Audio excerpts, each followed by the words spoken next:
Listo. Muy buenos días, gracias por estar aquí desde el Proyecto Fronterizo de Educación Ambiental a través de nuestro programa Tijuana Waterkeeper. Nos complace darles la bienvenida a este encuentro virtual titulado Ciencia y Acción por el Agua. Este espacio ha sido creado como un punto de encuentro para el diálogo, la reflexión y la divulgación científica, con el propósito de visibilizar las investigaciones y acciones relevantes que se han desarrollado en torno al uso, manejo y cuidado del agua en nuestra región fronteriza. Nos honra especialmente contar con la presencia de personas comprometidas con la resiliencia climática y la sostenibilidad, con quienes hemos compartido esfuerzos previos en favor de nuestros ecosistemas y comunidades. En esta primera participación, nos complace tener en la sala a la doctora Adriana Álvarez, quien nos hablará de los efectos de la explotación de arenas en la disponibilidad del agua, el caso Valle de las Palmas. A continuación, daré lectura a su semblanza curricular. La doctora Adriana Álvarez Andrade estudió la licenciatura en Biología en la Universidad Veracruzana, de donde se graduó con una tesis en la que analizó la distribución espacio-temporal de comunidades de aves de playa. En su estado natal, Veracruz, estuvo participando por 4 años como ornitóloga en el proyecto Veracruz Río de Rapaces, monitoreando la migración de aves rapaces por la vertiente del Golfo de México. Ganó un concurso convocado por la Secretaría de Educación de Veracruz para escribir en coautoría el libro de texto de zoología para nivel preparatoria. Obtuvo el grado de maestría en Administración Integral de Ambiente por el Colegio de la Frontera Norte, en donde le fue otorgado mención honorífica por su tesis de grado. Es doctora en Ciencias por la UABC, grado que obtuvo mediante una investigación en la que evaluó la presencia de microplásticos en conejos y liebres silvestres de hábitats urbanos, periurbanos y rurales. Es autora de capítulos de libros de artículos de investigación arbitrados e indexados en revistas nacionales e internacionales, así como artículos de divulgación de la ciencia. Ha realizado actividades de divulgación de la ciencia y de participación comunitaria en vinculación con organizaciones de la sociedad civil, tanto en Veracruz como en Baja California. Es profesora, investigadora de la FCTEC, en donde imparte cursos en los programas educativos de bioingeniería en ingeniería civil, así como la maestría en salud pública de la Facultad de Medicina y Psicología de la UABC. Ha desarrollado proyectos de investigación en los que analiza los impactos ambientales de la explotación de recursos naturales como la arena y el agua.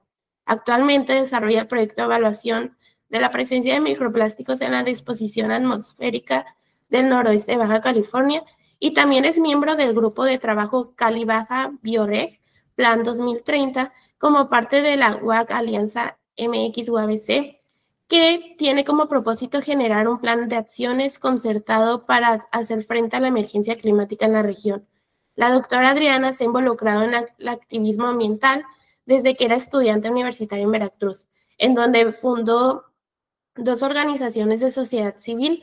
OSC actualmente forma parte de la Red Ambiental de Baja California, un colectivo de ciudadanos y OSCs que se han realizado diversas acciones de incidencia en política pública, así como en el colectivo Defendamos Playas de Tijuana, el cual también es un conglomerado de ciudadanos y organizaciones vecinales que lucha por el derecho a la ciudad. Y bueno, eso es todo. Antes de comenzar, me gustaría pedirle a las personas que nos acompañan que por favor mantengan su micrófono apagado durante la plática, y al final tendremos una ronda de preguntas y respuestas, por lo que agradeceríamos que si tienen alguna pregunta durante la plática, escriban en el chat y al finalizar la doctora Adriana nos ayudará a responderlas. De igual manera pueden hacer la pregunta mediante el micrófono. Y sin más por comentar, les cedo el uso de la palabra a la doctora Adriana. Muchísimas gracias. Y bueno, pues quiero agradecer a Proyecto Fronterizo de Educación Ambiental por invitarme a este webinario de Ciencia y Acción por el Agua. Y bueno, pues espero que sea de interés. Permítanme, lo amplío. Y bueno, se supone que ahí lo tienen ya visible, ¿verdad? Bueno, pues efectivamente les voy a hablar del efecto de la explotación de arenas en la disponibilidad del agua, y específicamente el caso de Valle de las Palmas, que es un caso que hemos estado estudiando la maestra Alicia y su servidora. Y bueno, la arena y la grava son recursos naturales que se utilizan en grandes cantidades.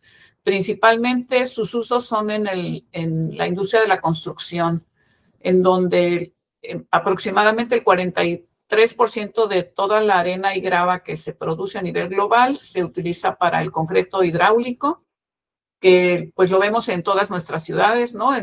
Que se utiliza para edificaciones, etcétera, pero también para bases y recubrimientos de caminos, todas las carreteras, vías férreas y otro tipo de infraestructura necesita bases en donde se utilizan diferentes tipos de sustratos y varios de estos son gravas y arenas de diferentes grosores, de diferentes dimensiones. Y también como rellenos, igualmente mucha infraestructura va modificando la topografía y entonces al ir modificando la topografía en algunos espacios necesita rellenar y ahí es en donde se utiliza principalmente arena. También las mezclas asfálticas que se usan en muchas vialidades y además de otros usos menores, ¿no? También está la arena industrial, principalmente la sílica, que se utiliza, por ejemplo, para la producción de vidrio, pero también en un tipo de actividad que tiene relativamente poco tiempo, que es el fracking o fractura hidráulica, que es una forma de extracción de combustibles fósiles en sitios en donde ya el gas y el petróleo que se extraía mediante los medios tradicionales ya se terminó y entonces, bueno, pues este es otro tipo de extracción en donde se utiliza arena sílica. Además de muchos otros usos, ¿verdad? Entonces,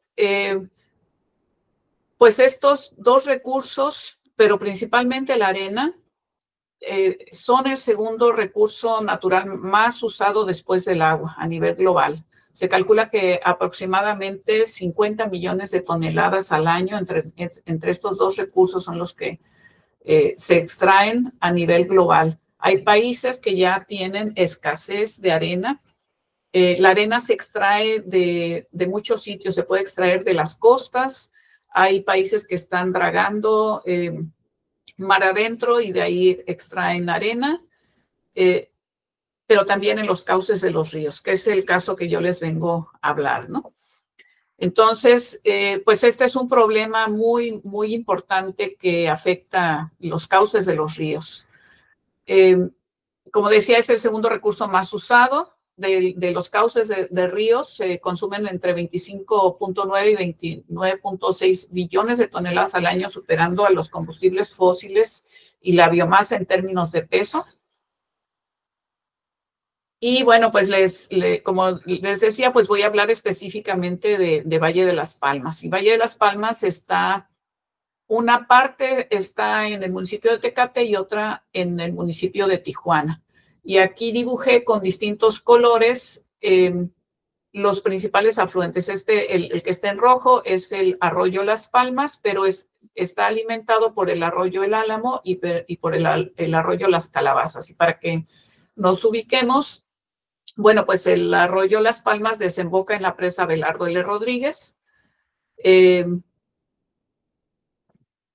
Entonces, pues es el que lleva agua a la principal presa de Tijuana, aunque Tijuana no se alimenta del agua de esta presa, ¿no? Sin embargo, pues podría, en algún momento de escasez, podría ser un reservorio importante, ¿no? Y bueno, pues ahí ya pueden ver que está Tecate y Tijuana, ¿no? Y esta subcuenca del arroyo Las Palmas, para quienes no entiendan qué cosa es una cuenca, bueno, pues una cuenca es todo un espacio geográfico que está delimitado por las zonas más altas de los cerros, en este caso es todo este contorno, y que hace que cuando llueve el agua escurra, forme pequeñas corrientes que se van uniendo a corrientes cada vez de mayor importancia, hasta que finalmente se concentran en una sola corriente más importante, que en este caso desemboca en el mar. Esta es una cuenca exorreica o abierta. Entonces, la subcuenca de la que yo estoy hablando, pues es esta que está en amarillo, la de Las Palmas.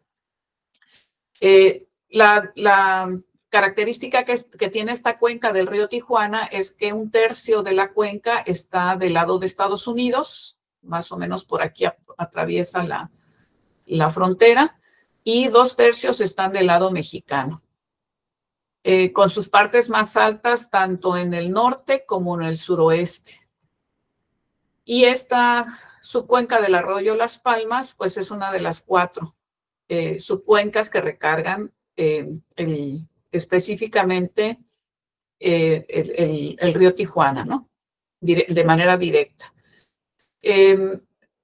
Pues tiene, además de la importancia hidráulica de que acarrea, por ahí fluye agua que llega al río principal de esta cuenca, también pues es un humedal natural a través del cual cualquier contaminante que fluya, pues se va, los mismos organismos que viven, tanto plantas como bacterias que viven en los suelos, van limpiando y van quitando esos contaminantes en su mayoría, no todos.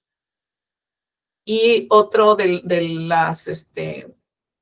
los beneficios que obtenemos, que es lo que también se conoce como los servicios ambientales, es que todos los sedimentos que son arrastrados por las lluvias, en temporada de lluvia, ¿no? Van siendo transportados hacia la costa. Entonces, los sedimentos también contribuyen a que se formen las playas. Ese es otro de los servicios ambientales que tienen los arroyos y los ríos, ¿no? Y bueno, pues esta cuenca pues es muy, muy amplia.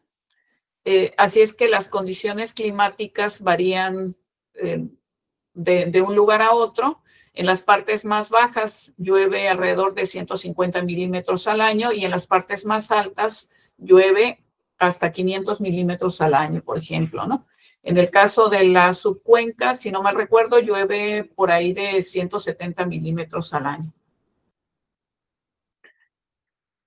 Y bueno, el arroyo Las Palmas, pues es una característica geográfica, pero también ahí hay una comunidad que se llama Valle de Las Palmas.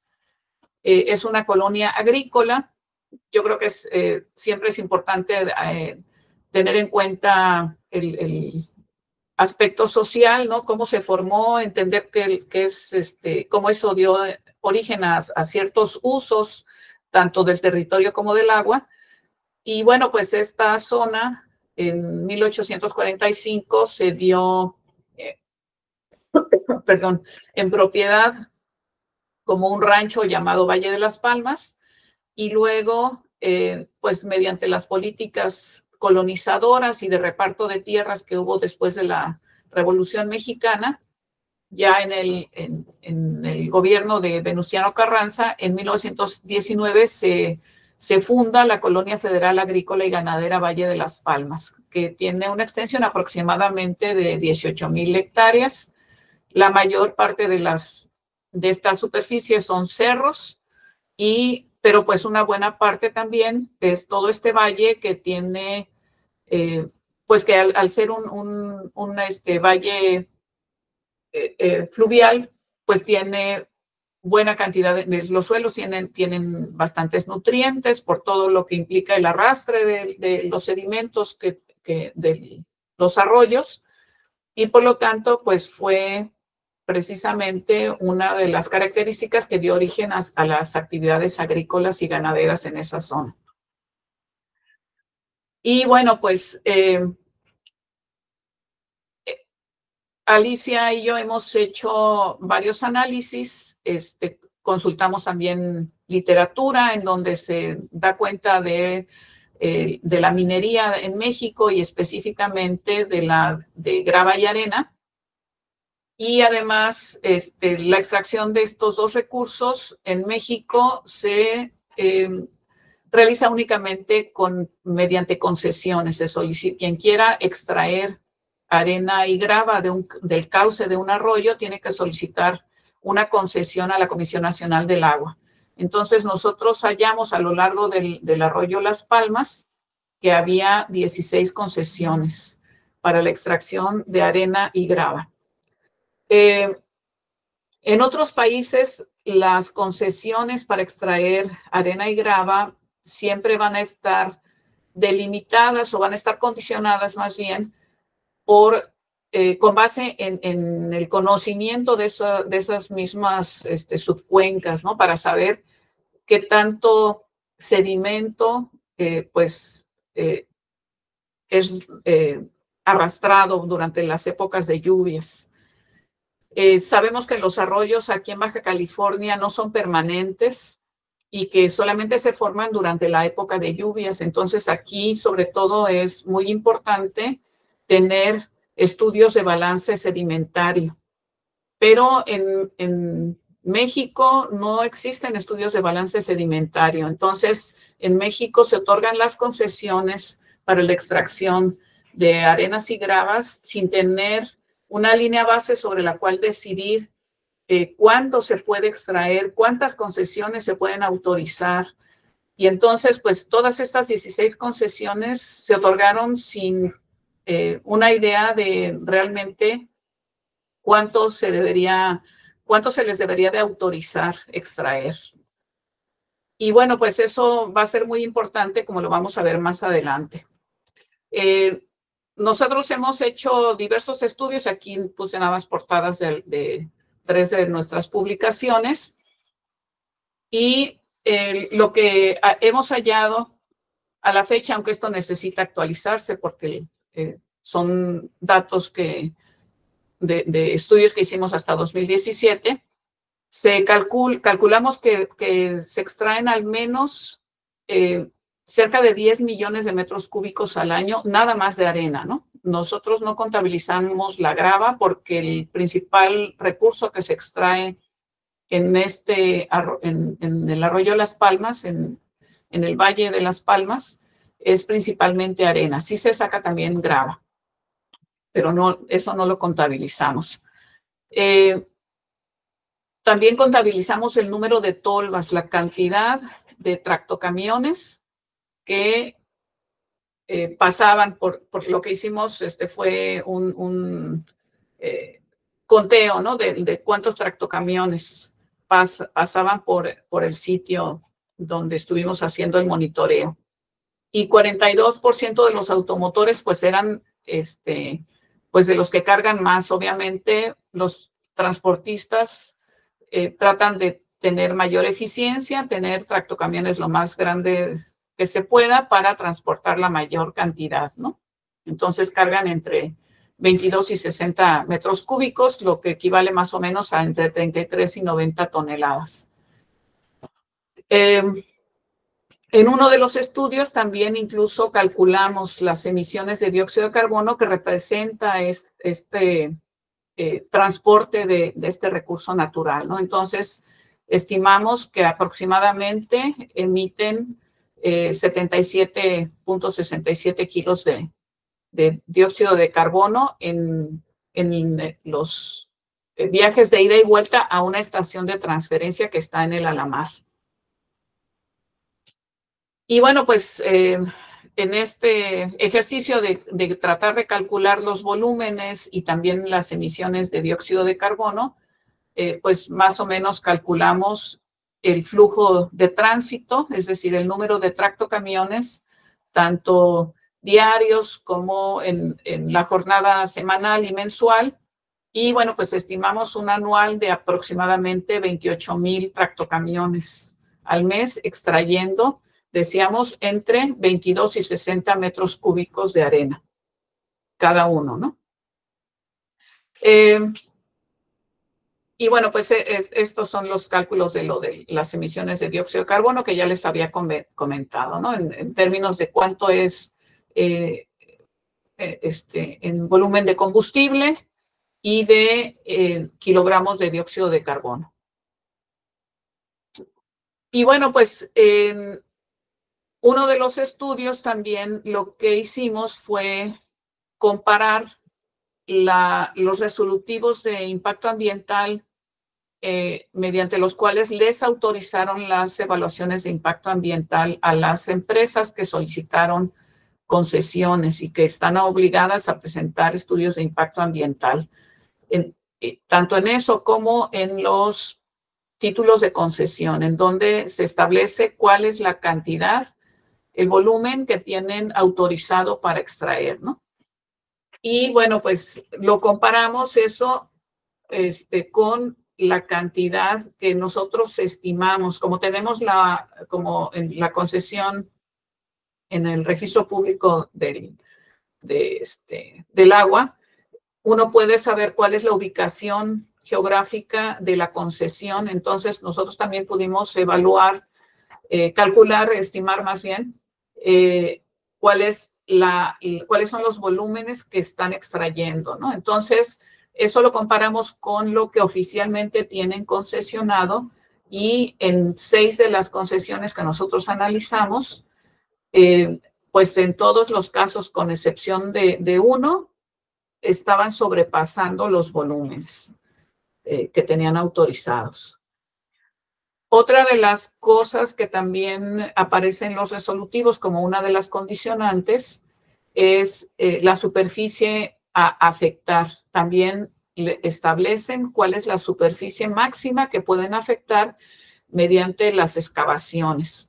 Y entonces nosotros lo representamos en términos de círculos sobre la superficie, y ya en campo lo verificamos y también encontramos que la superficie afectada en varios de los casos era hasta 10 veces mayor que la que les había autorizado la CONAGUA y la Semarnat. Otro de los aspectos de la extracción de arena en Valle de las Palmas es que esta es una zona en donde hay varias especies de cactáceas. Al menos una de ellas está en la categoría de amenazada en la norma 059, Semarnat 2001, que es la biznaga de barril, el Pherocactus viridescens, y que está, pues nosotros vimos ejemplares, por ejemplo, esos de la foto, ejemplares a unos 10 metros de zonas de extracción, ¿no? Entonces, pues uno podría esperar que muchas de estas cactáceas, pues seguramente fueron pues destruidas mediante las actividades de extracción. Pero bueno, entonces, ¿qué efectos tiene, no, la extracción de la arena en la disponibilidad del agua? Porque pues efectos hay muchos, no nada más en la disponibilidad del agua, también hay en otras esferas, pero pues aquí sobre todo les quiero hablar de los efectos en la disponibilidad del agua. Y bueno, pues esa imagen es de un reportaje que hizo una periodista relacionado con este tema, y en donde ella tomó imágenes aéreas de ahí de Valle de las Palmas. Esta es una imagen de ahí, de Valle de las Palmas, y lo que ustedes ven como lagos en realidad es el acuífero, que ya quedó expuesto, ¿no? Que las excavaciones ya llegaron a tal profundidad que el acuífero quedó expuesto. Y bueno, de lo que a continuación les voy a hablar es de una actualización comparé unos estudios que hace la Comisión Nacional del Agua, específicamente las actualizaciones de disponibilidad del agua en el acuífero Las Palmas. Y es una actualización que se hizo en 2015 y otra muy reciente, apenas el año pasado, ¿no? Bueno, se publicó el año pasado, aunque tiene datos de distintos años. Entonces, en la de 2002 nos dice que había 141 aprovechamientos. Con esto nos referimos a pozos, de los cuales 89 estaban activos y 52 activos. En el caso de la más reciente, nos habla de 292 aprovechamientos, es decir, pues casi más bien se duplicó. Aquí en esta actualización no dieron información de cuántos estaban activos y cuántos inactivos. En el caso de la actualización de 2015, ahí decía que varios de los inactivos habían quedado inactivos debido a unas lluvias muy intensas que habían afectado pozos y por eso habían quedado activos. Entonces, posiblemente por eso en la de 2024 no hacen esa diferenciación entre activos y no activos. Y bueno, pues 187, perdón, de estos 187, 61 son para uso pecuario, o sea, para abrevaderos, 27 para uso doméstico. Perdón, 187 eran para uso agrícola, 61 para abrevaderos, 27 para uso doméstico, 12 para uso público, 3 diversos usos y 2 para uso de servicios. En el caso de la actualización de 2002, pues vemos obviamente las cantidades son menores porque también los pozos inactivos habían quedado menos pozos activos, ¿no? Y otro asunto también importante a considerar es la profundidad del nivel estático. Si bien esta es una variable que es afectada por muchos factores, por ejemplo, por qué tanto llovió, obviamente por cuánto se extrajo, ¿verdad?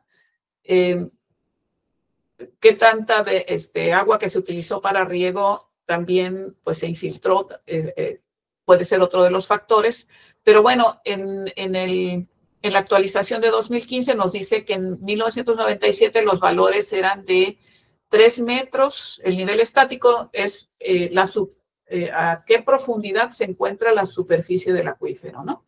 Entonces, en la actualización del 2015, pero con datos de 1997, nos decía que el nivel estático estaba a 3 metros cerca del cauce principal, aumentando a 7 hacia el extremo noroeste y a 10 metros hacia el extremo sureste. Entonces, siempre cerca de los cauces y obviamente en los cauces, el nivel estático va a estar muy cerca de la superficie. Por eso la Conagua y la Semarnat ponen límites en cuanto a qué tanto se puede excavar, ¿no? Porque no se debe de llegar a tal profundidad que se llegue a donde está el nivel estático, ¿no? A donde está el acuífero. En el caso de la actualización de 2024, la profundidad del nivel estático con datos de 2013 variaba de 5 a 15 metros. La mayor parte de los aprovechamientos se localiza en la parte occidental del acuífero. Los valores de mayor profundidad van de 12 a 15 metros cerca de estos poblados, ¿no? Entonces, bueno, como les decía, si bien el nivel estático está afectado por muchos factores, también nos puede decir algo de qué tanto se está explotando un acuífero, ¿no? Un acuífero que está que se extrae más agua de la que se recarga, pues su nivel estático va a irse a mayor profundidad. Y lo que vemos en la actualización de 2024 es que pues ya nos está hablando de mayores profundidades, ¿no? Otro de los aspectos que también interesantes que menciona la actualización de 2015 es que nos da datos de la evapotranspiración. La evapotranspiración es qué tanta agua se evapora. Si fuese un río, o sea, donde hay un flujo superficial, pues el agua se evapora por efecto del sol, ¿no? Pero hay evaporación también incluso del acuífero. La evapotranspiración incluye también datos de cuánto transpiran los seres vivos, principalmente la vegetación. Eso también se calcula. Entonces, en la actualización de 2015 nos dice que esta evapotranspiración ocurre a niveles estáticos menores a 3 metros. Entonces, nos dice que en esa capa entre la superficie y 3 metros de profundidad, se va a estar evaporando la humedad, ¿sí? Y eso también es muy importante considerar porque cuando hay extracción de arena, pues obviamente mientras más se cava esa capa de los 3 metros de evapotranspiración, pues va entonces cada vez más abajo, ¿no?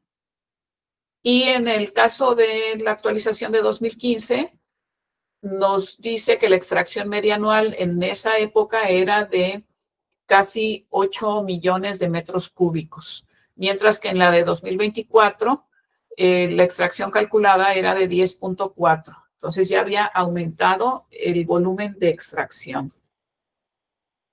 Y bueno, pues esto es importante para pues que veamos también estos datos, ¿no?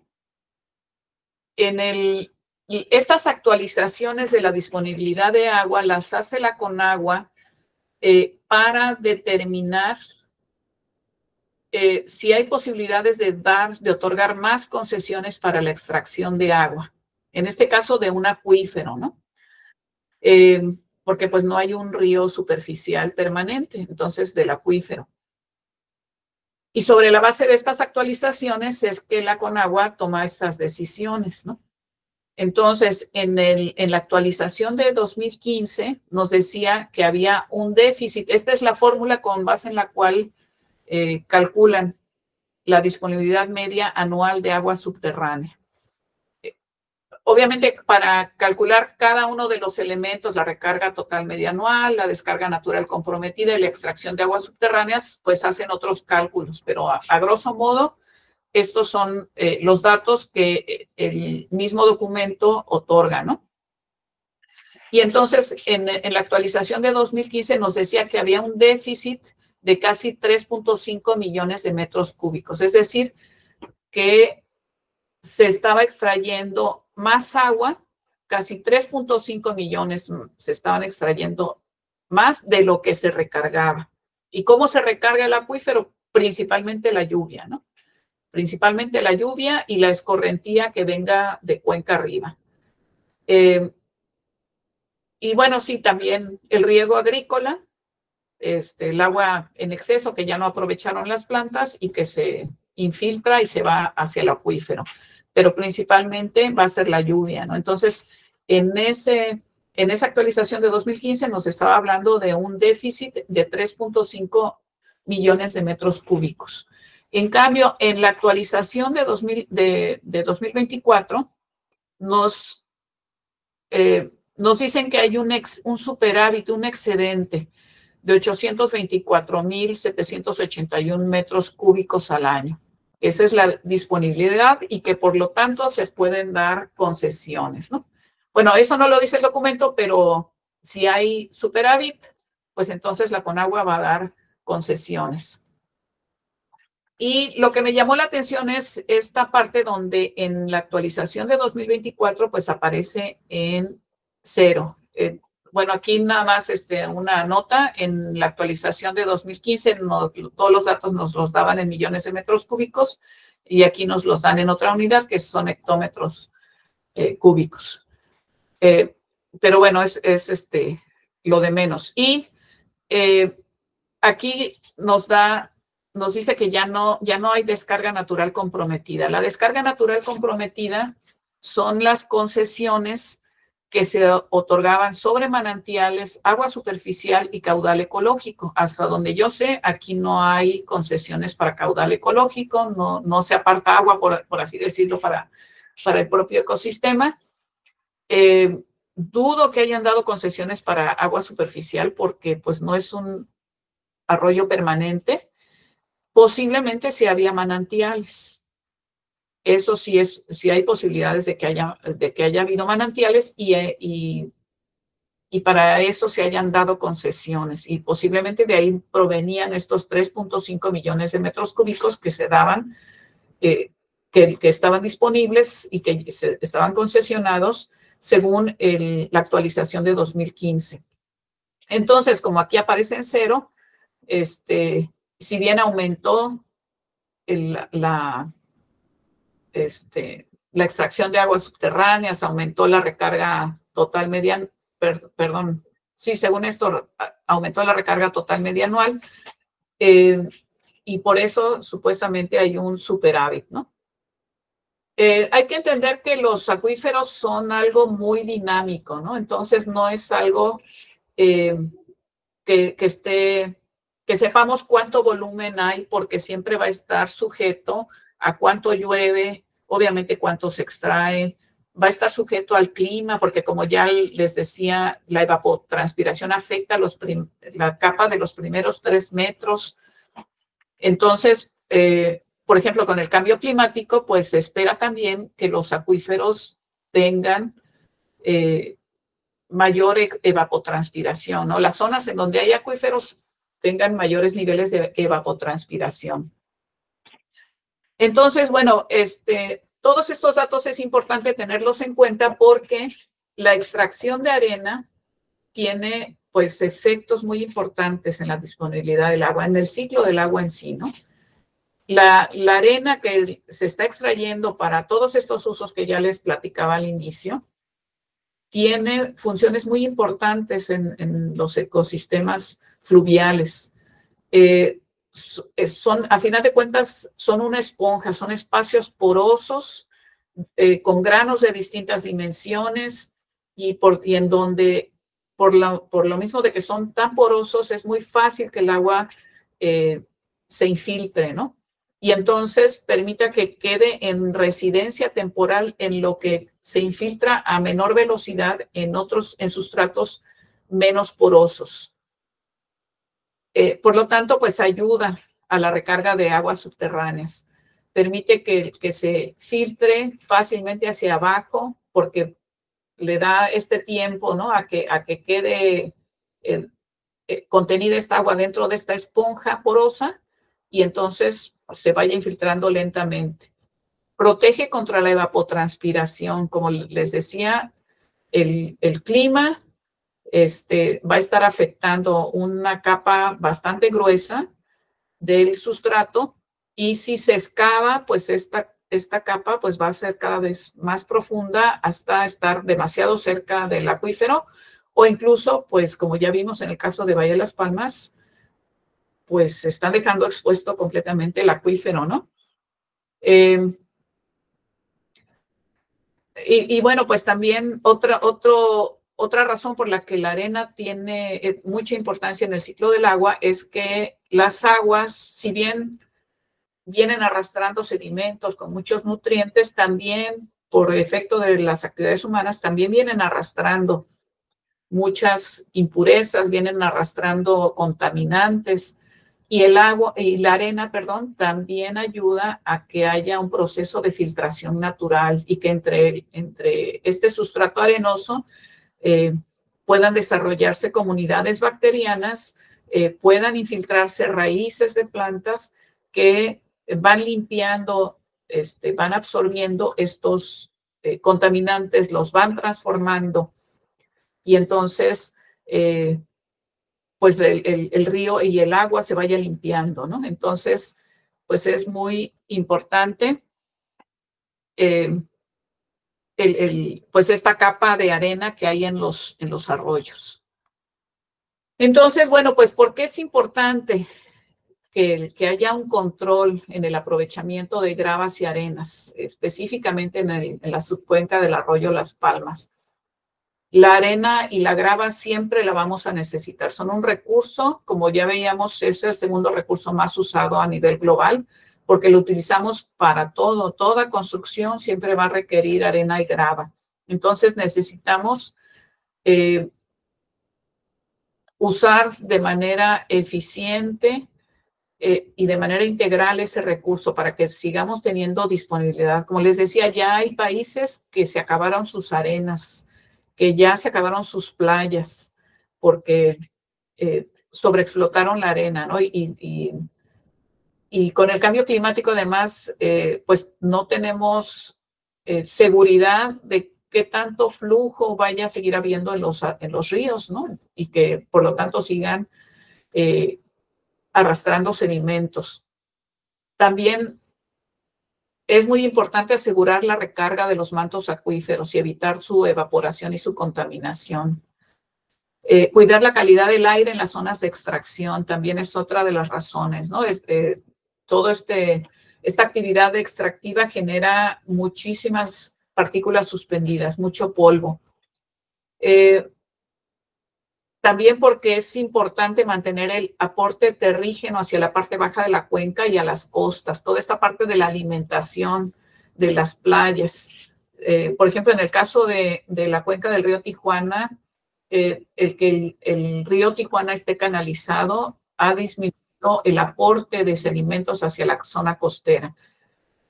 El arroyo Las Palmas y su valle circundante además son importantes corredores biológicos.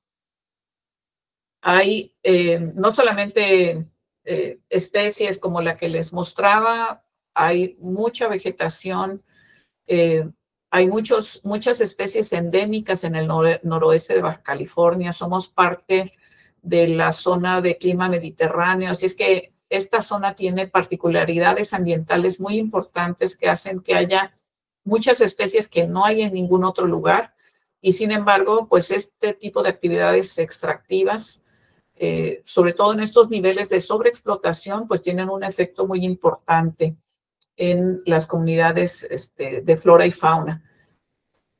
También para ayudar a regular el flujo del río, para disipar la energía del río y mitigar las inundaciones repentinas. Ya en el poblado Valle de Las Palmas, en 2 ocasiones, el río se ha salido de su cauce, precisamente por esta modificación que se hace durante la extracción de la arena, y ha afectado viviendas, ¿no? Y en términos generales, pues para sustentar el ecosistema diverso del lecho del río, ¿no? Se habla del hígado del río, ¿no? Así como el hígado que ayuda a filtrar y contiene pueden quedarse ahí algunos contaminantes que pudiéramos estar ingiriendo, pues lo mismo los ríos cumplen esta función, ¿no? De filtrar, disipar contaminantes, además de que son parte muy importante los ríos de ciclos de nutrientes, del flujo de materia orgánica, del flujo de energía. Y bueno, cualquier arroyo siempre va a tener conectividad, ¿no? Como veíamos, el arroyo Las Palmas es parte de una subcuenca, pero está inserto en una cuenca, ¿no? Entonces, y que además en este caso es una cuenca que desemboca en el Océano Pacífico. Entonces, tiene que seguir habiendo conectividad, ¿no? Entre la cuenca alta, la media y la baja. Y esto es muy importante porque ya hay registros de cómo las actividades humanas que modifican los ríos y los arroyos tienen consecuencias, ¿no? Este es un resumen de un estudio de unos investigadores de UABC. Este estudio es de 1986 y así se llama: Causas de erosión en playas de Tijuana durante el periodo 1975-1985. A lo mejor quienes son más jóvenes no saben, pero durante estos años hubo todo una serie de procesos erosivos en playas de Tijuana que se llevaron lo que en ese entonces era el malecón y una cuadra más, ¿no? Entonces, bueno, pues ellos dicen, bueno, pues hubo una serie de procesos erosivos, ¿no? Que se llevaron en 1978 alrededor de 10,000 metros cúbicos de relleno. En 1981 ya alcanzaba los 150,000 metros cúbicos. A mediados de 1984 ya eran más de 250,000 metros cúbicos. Y en diciembre de 1985 ya la erosión ya estaba entre los 300,000 y 350,000 metros cúbicos. Y entonces estos investigadores, oceanólogos, analizaron, bueno, ¿por qué ocurrió esto? Una de las razones que aquí no la puse, pero que hay que mencionar es que donde estaba el malecón en realidad era un relleno. Todo lo que quitaron, todo el material que quitaron para hacer la vialidad hacia playas de Tijuana, lo llevaron hacia la costa y le ganaron tierra al mar, ¿no? Entonces, para empezar, esa fue una muy mala decisión porque todo ese material pues no estaba bien consolidado, ¿no? Y entonces era muy susceptible de erosionarse. Pero bueno, ellos también hablan de una serie de situaciones que se conjugaron para que ocurrieran estos procesos erosivos. Hubo persistencia de tormentas con olas de gran energía en el primer trimestre de 1978 e invierno del 83-84. En el invierno de 85-86 hubo tormentas continuas. Hubo olas de alta energía con efecto run-up que transportan arena hacia el mar, es decir, de esas olas que van quitando la arena y por lo tanto reducen el ancho de playa, que sirve como amortiguador sin dar tiempo a la recuperación de la playa. Y esos son fenómenos, digamos, naturales, ¿no? Las tormentas, olas de alta energía, aunque a lo mejor ya producidas por cambio climático, no lo sabemos, pero pues esos son fenómenos naturales. Pero también otro factor que ellos mencionan es que la canalización del río Tijuana implicó una reducción significativa en el aporte de sedimentos por el río y que llegara al delta, ¿no? Y que alimentara las playas, tanto en Imperial Beach como en playas de Tijuana. Y eso, pues, es uno de los factores más importantes que estos investigadores mencionan, ¿no?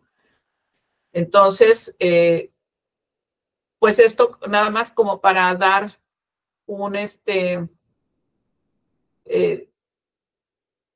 un argumento de cómo cuando afectamos un cauce de un arroyo que entre muchas de las funciones que tiene es el arrastre de sedimentos, la arena que alimenta las playas, pues entonces tiene efectos muy importantes pues en nuestra vida, ¿no? Ahí, si le buscan, van a encontrar fotografías antiguas en donde pues hay edificaciones que se las llevó el mar, etcétera, ¿no? Y toda la infraestructura costera que se perdió. Y bueno, pues con esto termino. Muchísimas gracias y pues me dará mucho gusto contestar preguntas. Muchas gracias, doctora. Damos inicio a la sesión de preguntas y respuestas. Por el chat ya dejaron una pregunta, si nos puede apoyar. Y si alguien más tiene alguna otra y quiere hacer uso del micrófono, puede levantar la mano y hacer su pregunta, o por el chat igual. Gracias. Ok. No sé, respondo la pregunta de Clepsidra Sideral. Chat, si nos puede apoyar primero. Vamos por uno. Y después pasamos. Se han explorado estrategias para cambiar o cuestionar el paradigma de construcción con aporte importante de arena y barro. Ahí habla de ladrillo. Creo que el uso de estos materiales es herencia del uso, costumbre de otras zonas del país donde hay más abundancia de estos recursos, incluyendo la piedra. Ok, muchas gracias por tu pregunta. Sí, y una de las formas es con el reciclaje. Al mismo tiempo que estamos extrayendo muchos recursos para el sector de la construcción, también se están generando muchos residuos de la construcción y de la demolición. Entonces, en muchos países, la otra vez entré a también un webinario, por cierto, sobre el uso de los residuos de la construcción, y decía uno de los ponentes que en Alemania se recicla el 88% de los residuos de la construcción y la demolición. Entonces, de ahí se pueden volver a conseguir estos agregados pétreos que se utilizan para el concreto hidráulico, por ejemplo, ¿no? Entonces, esa es una opción muy importante que apenas se está poniendo en marcha en la Ciudad de México. En la Ciudad de México ya hay un sistema de manejo integral de los residuos de la construcción y la demolición. Ya hay empresas que están reciclando. En Baja California, apenas este año se autorizó un sitio de tiro, pero todavía no hay un programa de gestión de este tipo de recursos, de este tipo de residuos que se pueden convertir perfectamente en recursos. Y Y en el centro del país no hay mayor abundancia, ¿eh? Estamos por todas partes igual. Están rebanando cerros, porque no nada más se saca de los arroyos, también de los cerros, ¿no? Entonces, no, en ningún lugar estamos mejor. Sí, adelante, Gaspar. Pues ahora sí que muy buenos días y es un gusto tenerla, doctora Adriana Álvarez. No sé si se me escuchen en los presentes.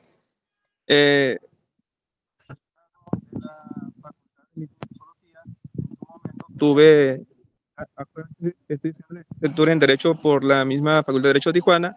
En su momento tuve la dicha de prestar mi servicio profesional justamente en el centro de salud de ahí de Valle de las Palmas, antes de que esta plaza, que estaba como tipo C, pasara a ser tipo B. Tengo entendido que actualmente ya se modificó.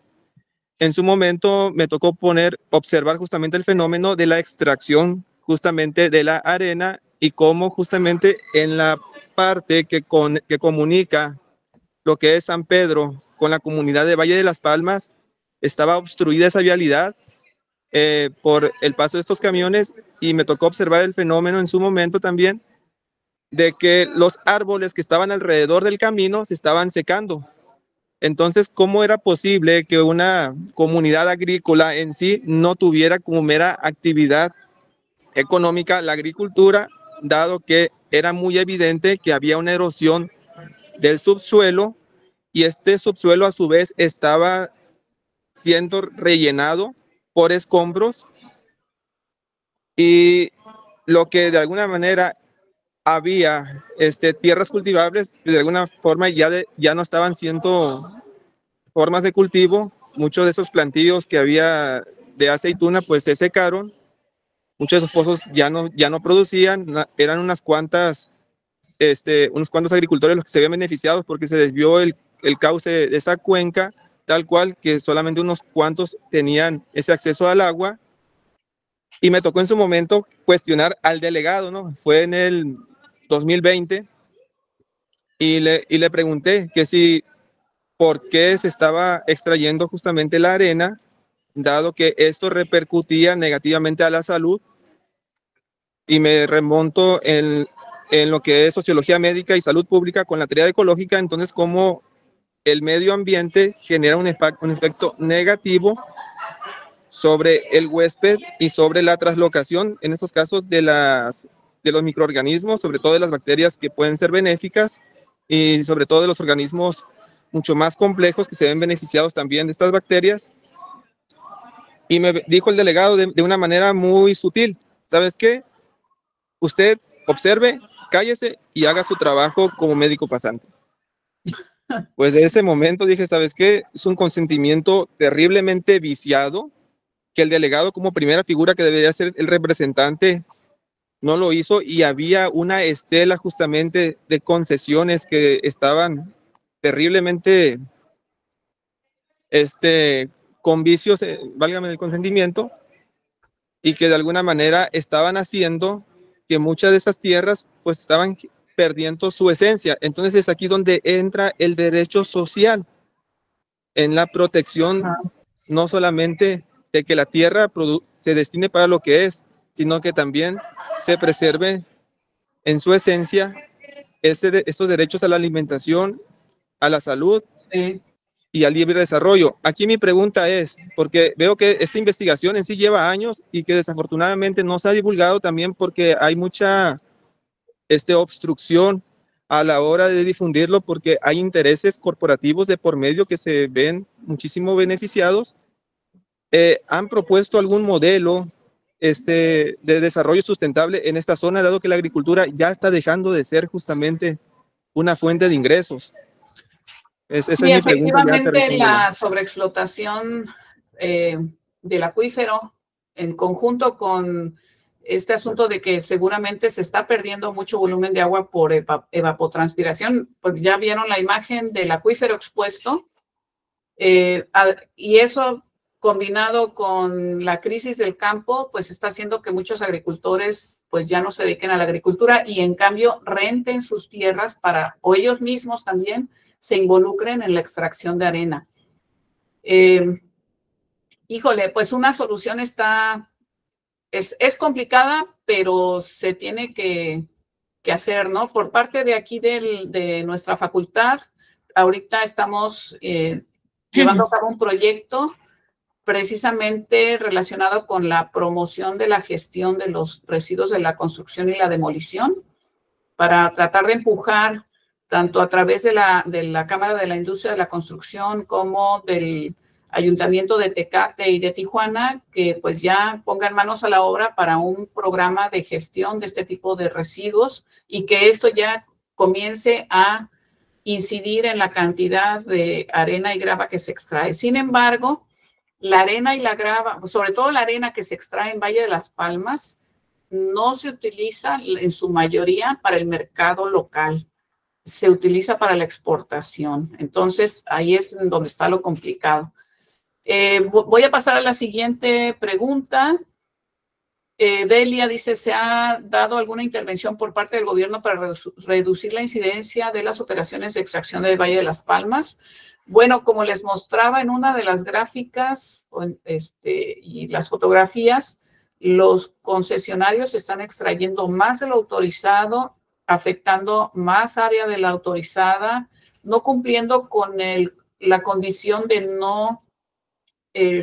Los resolutivos dicen también que no deben de cavar más de 3 metros de profundidad y uno puede ver que las profundidades andan por ahí de los 8 o 9 metros. Entonces no están cumpliendo con las condiciones de sus concesiones. La autoridad debería de estar vigilante. Se han hecho denuncias. Solamente en una ocasión la secretaria de Medio Ambiente del Estado, ya no recuerdo bien su nombre, Telma, la doctora Telma, se me olvidó su apellido. Sí, nosotros... Ajá. Nosotros coincidimos en un evento académico que organizó, de hecho lo organizó la Secretaría de Protección al Ambiente, y ahí presentamos uno de estos estudios y platicamos con ella, y aunque no es algo que le compete al Estado, el Estado sí puede estar vigilante de que los concesionarios cumplan con lo que la Federación establece. Y entonces, pues ella clausuró varias de estas explotaciones, pero pues se acabó ese sexenio y los areneros regresaron, ¿no? Y además regresaron con más ánimo, están extrayendo todavía más. No hemos hecho estimaciones, pero estamos casi seguras que están extrayendo más. Entonces, pues se necesita presión social para que las autoridades apliquen la ley, porque las condiciones legales están ahí. La ley también dice que tienen que presentar estudios de impacto ambiental, etcétera. O sea, pues nada más es que vengan y vean que no están cumpliendo, ¿no? Y los hagan cumplir o les quiten las concesiones. Otra de las preguntas dice, ¿qué opina de las políticas públicas que aún no lo regulan al saber? Ajá.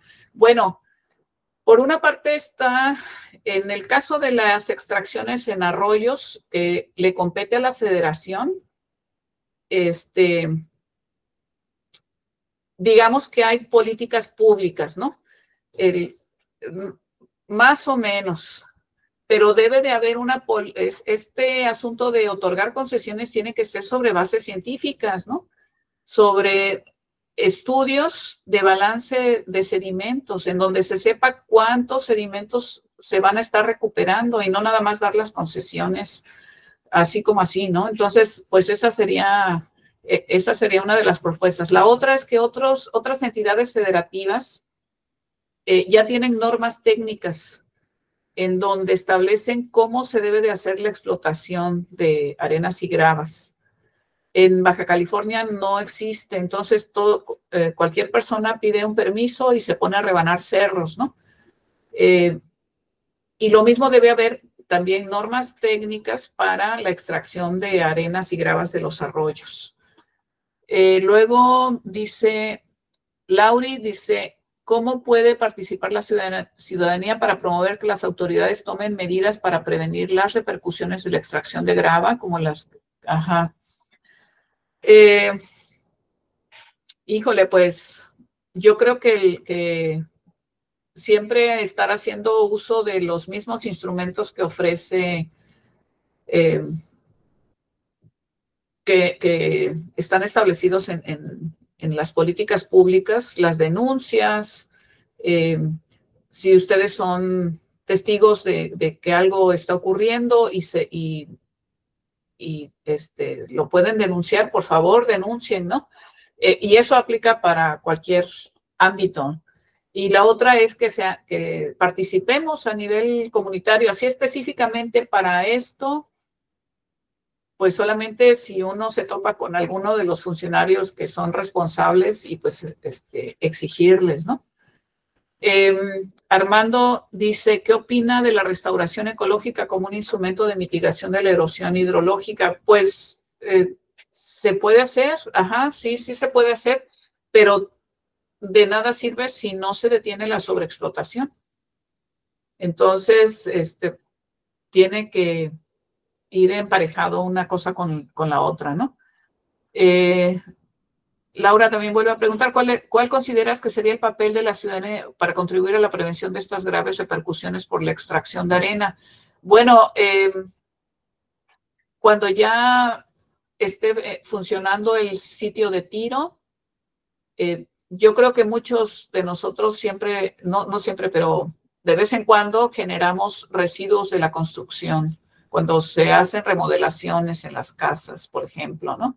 En lugar de dárselo al de la camioneta que anda circulando por las calles, que se lleva el fierro viejo y cualquier cosa de la que uno se quiera deshacer, yo espero que en poco tiempo ya haya un programa de gestión de este tipo de residuos y ya estas personas que andan recogiendo este tipo de residuos estén obligadas a llevarlo a un sitio de tiro para que entonces haya posibilidades de reciclaje o por lo menos que no terminen tirados en cualquier lugar. Y Delia pregunta, ¿se han realizado consultas o procesos participativos sobre estas actividades? ¿Qué conflictos socioambientales específicos han surgido en torno a la extracción? No, en Valle de las Palmas no ha habido ningún proceso participativo relacionado con este tipo de actividades. Y conflictos, sí sé de algunos conflictos, pues les afecta muchísimo. La carretera que no tiene, yo creo que no tiene ni 10 años que la construyeron, que la pavimentaron, era un camino de terracería y les pavimentaron. Pero imagínense que estén pasando tractocamiones que llevan 90 toneladas de arena, pues el camino está destruido. Y la otra es que la gente en Valle de las Palmas vive bajo el polvo, tanto por las actividades extractivas como por este continuo paso de tractocamiones, ¿no? Y seguramente, pues eso habría que ver si tiene algún efecto en la salud, posiblemente, ¿no? Que ya haya personas que tienen efectos en su salud por estas partículas suspendidas. Y creo que es la última pregunta. Muy bien, ya para finalizar, ¿alguien más tiene una pregunta? De no ser así, pasamos al cierre. Bueno, agradecemos profundamente a la doctora Adriana Álvarez por la claridad, el compromiso y el valor de la información compartida el día de hoy. Su participación contribuye significativamente a fortalecer el conocimiento y la acción en torno a la gestión responsable del agua en nuestra región fronteriza. Ha sido un honor contar con su presencia y experiencia en este espacio. Asimismo, queremos invitarlos a continuar con nosotros en las siguientes actividades del encuentro Ciencia y Acción por el Agua. A las 12 del mediodía tendremos la participación de la maestra Alicia Ravelo, quien nos hablará sobre los sistemas de captación de agua de lluvias para escuelas, una iniciativa clave para la resiliencia hídrica de nuestras comunidades. Gracias nuevamente a la doctora Adriana y a todas las personas conectadas por sumarse a este esfuerzo colectivo. Les deseamos un excelente día y esperamos verles más tarde para seguir aprendiendo juntas y juntos. Muchas gracias. Hasta luego. Muchas gracias, doctora. Muchas gracias a todos.